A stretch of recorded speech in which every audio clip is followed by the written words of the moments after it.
பேரவை விதி 110 கீழ் அறிக்கை அளிக்க வேண்டும் என்று மாண்புமிகு முதலமைச்சர் அவர்கள் அனுமதி கோரியுள்ளார்கள்.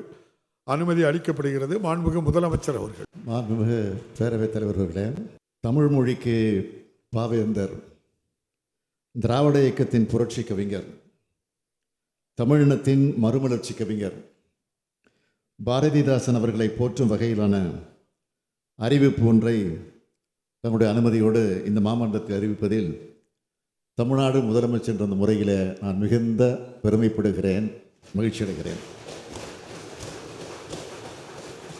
தமிழுக்கு மமதென்று பேர், அந்த தமிழ் இன்ப தமிழ் எங்கள் உயிருக்கு நேர் என்ற அழகு தமிழின் பெருமையை பேசும் வரிகளையும், புதியதொரு உலகம் செய்வோம், கெட்ட போரிடும் உலகத்தை வேரோடு சாய்ப்போம் என்று எழுச்சி மிகுந்த வரிகளையும், எங்கள் வாழ்வும் எங்கள் வளமும் மங்காத தமிழ் என்று சங்கே முழங்கு, எங்கள் பகைவர் எங்கோ மறைந்தார் இங்குள்ள தமிழர்கள் ஒன்றாதல் கண்டே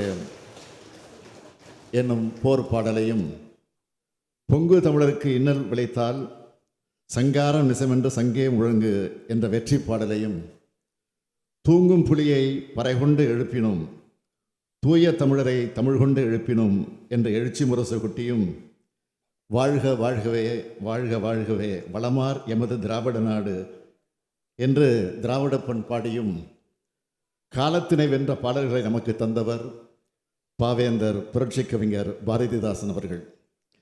தமிழை வளர்த்தல் ஒன்று, சாதியை ஒழித்தல் மற்றொன்று என்று கொள்கை பாதை வகுத்து தந்தவர் புரட்சி கவிஞர் அவர்கள்.